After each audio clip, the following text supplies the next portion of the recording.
Morning, Spora. Thank you for inviting me on the show. We are glad to have you on the show this morning. Pleasure.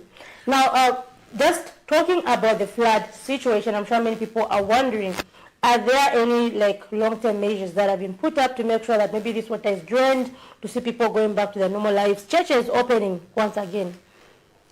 Thank you very much for that question. First of all, let me start by passing my sincere condolences to the family of the boy that drowned.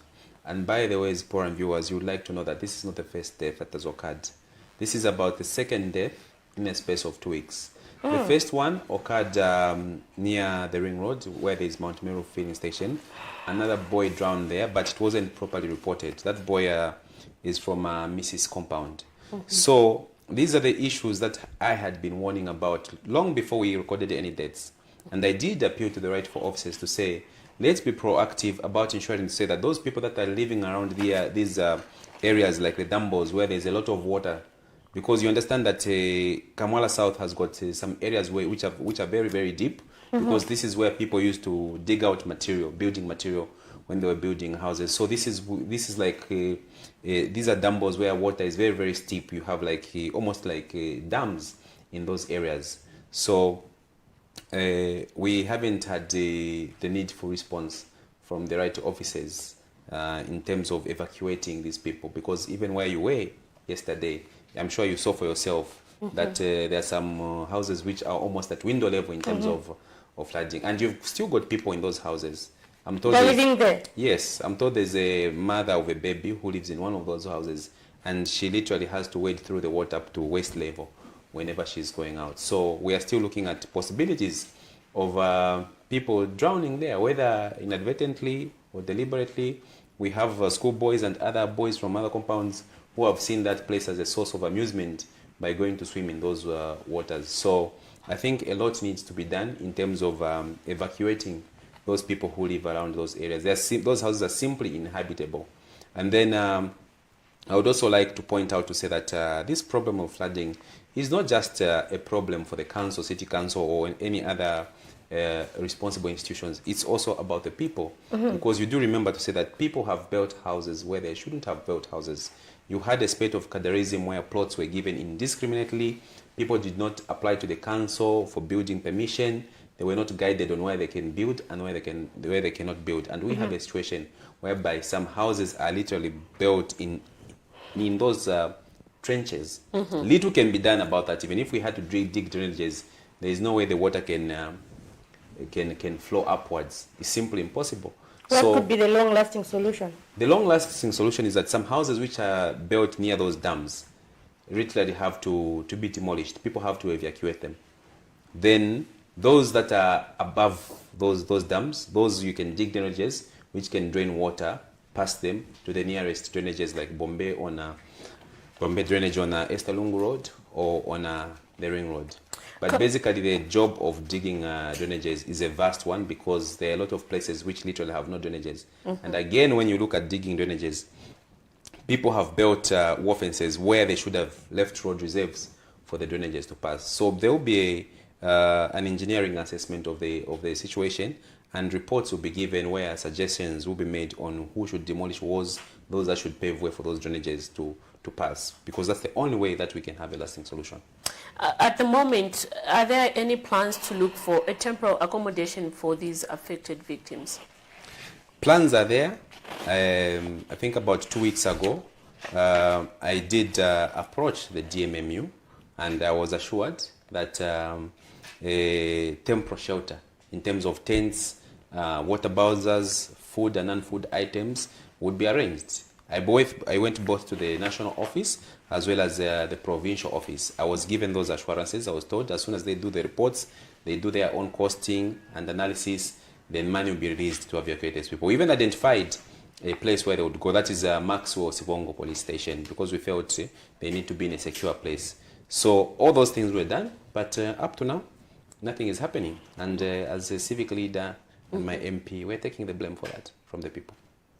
I can imagine. Are there any plans, to tap in from the Constituency Development Fund to help out sort this issue? That is the first thing that we did. By the way, long before this the rainy season intensified, we had applied for the release of the 5% contingency fund, because you know that under the CDF there's a component called the contingency fund for emergencies. That is about, per year, it's about 788,000. We did apply for that, but I'll tell you to say that that money has not been forthcoming, because the process to get it is so bureaucratic. And this is what other councillors in Kamwala and elsewhere which are affected by floods have been asking, to say, what's the point of calling a fund an emergency fund if you cannot have access to it as soon as you need it?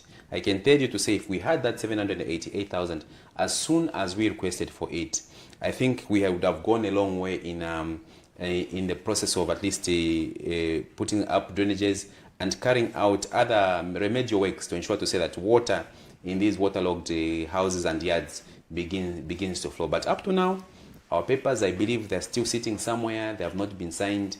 I do not know when that emergency fund is going to come out. Maybe it will come out after the rain season has passed, which is not supposed to be the case, because the emergency fund I'm talking about is for 2022. That's what we applied for. And you know, this is 2023. There's another emergency fund. So if you add 700,000 plus another 700,000, we almost could have had something like 1.4 million, and it would have gone a long, long way in terms of alleviating and helping out the flood victims.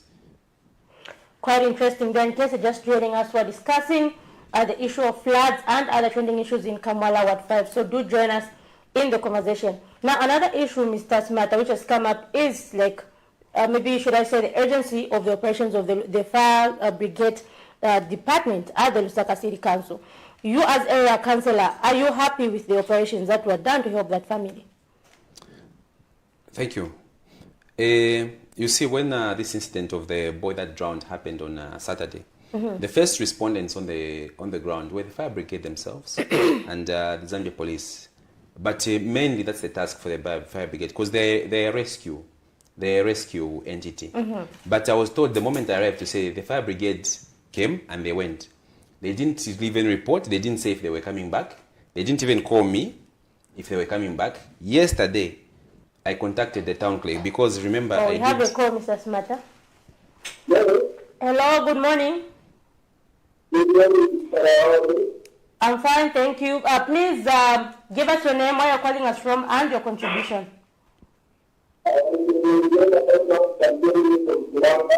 good to know that Chilanga is watching. Please go ahead.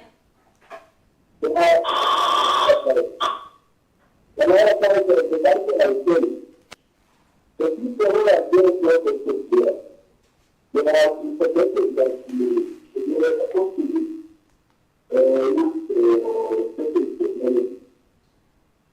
because when you look at the second and third idea, they are very different. They are not exactly well in the store. So that's the first thing. And this is the third. The people they understand the plan program, because that's the area of the problem with the necessary to the you have to put just on the island the time is your people where most our not together. I think that is one of the messages. How to get my chance and because if the actual thing then most of the life will be messy. Because that's also that we don't do that together. If you don't do that together, then trying to do but not this are not the all that in person. Not children yes, what is the best step? This needs to be taken to approach the as we are talking, you are saying one of the things is that is consulted. You know, consultation as well as activity. So, as far as the legal requires the justice system, it's right, and you know that the system people have to a lot of life. Thank you so much. All right, thank you very much for that contribution. Miriam, maybe you can just summarize it. I think the line was not that clear. Maybe just to take away one of the points that our caller did mention is that the part of negligence, parent negligence on the boy that drowned in that water, in the floods, and also the issue where they given a warning, these guys, that they need to evacuate from those locations, given the fact that, the allocation of lands basically was not done in a proper manner. They were given by cutters and stuff. And every year we keep on, in that area, they keep on experiencing these floods thing where they're given a warning or sort of that. Yeah. We have another caller, Miriam. Okay, we'll keep that question down so that he doesn't forget it. Hello, good morning. Good morning. You are through to the Camnet TV breakfast show. Who are we talking to this morning? Yes. I want to comment on the doctor which is found on the compound. Please go ahead. We blame the councillor. These are the people who were often plots, even in plant settlement, with their political affiliations. So they spread this wrong compound throughout the city. The city is not planned because of these councillors and their political affiliations. And now they are asking for money from the government to help the people who they were not planning as they were getting brought. We have now a problem with these guys. Let them call all those political cadres who are getting brought to any place where there is water loss, where the water passes, so they must be accountable in paying for these people. Because it's their problem, not the government's problem. The council has no plot in the city. All the plots are for these countries and their countrymen. So there is nothing there. Thank you. Thank you so much for your contribution. Anyway, Mr. Smarter, the blame again has been, thrown back to the councillor over the disaster that are being found in the compounds. Anyway, maybe your response as well as to our previous caller. Right, thank you very much. Part of being in leadership is you get positive feedback, you get negative feedback. I think we embrace that. But however, I would like to guide the caller that governments come and go. When he puts the blame on the councillors, he must be specific to which regime he's referring to. Mm-hmm. If he's referring to the UPND regime, then I think he's mistaken. But if he's referring to the UPND government, he's mistaken. But if he's referring to the PF regime, then he's 100% correct. There was a massive illegal allocation of plots. And sometimes these cadres did not even consult the council. They were just giving it, then the council would do what they call a formalization. So really, the historical problem has been there that there's been allocating or giving out of plots by political aligned persons, if you so wish, that has resulted in unplanned settlements which have got no reserves for water lines, sewer lines, or even drainages. So that is a very difficult thing to correct, but remedial measures can be done. But like I said in my preamble, there are those areas which engineers from Osaka City Council have clearly stated to say these places are inhabitable. Even if we were to go and dig drainages, those places will still flood at the end of the day. And those are the places where we're saying people must have long-lasting solutions to leave those places that are literally in dumbles. You were there yesterday. Mm-hmm. And really, if you look where some of the houses are built, you even wonder to say, but even the person who was buying this plot, couldn't he see to say that he's been sold a plot in a place which is inhabitable? Those are one of the issues. Then the other question, I think the caller was referring to the negligence by the parents over the boy that drowned there, and also putting a blame on councillors that, every time the allocation of land is given, councillors are there and they watch these things happening. Yes, so I think it would be unfair to blame the parents on a case of negligence, because that boy, to start with, was 18. and the parents do not know where their children go when they leave home.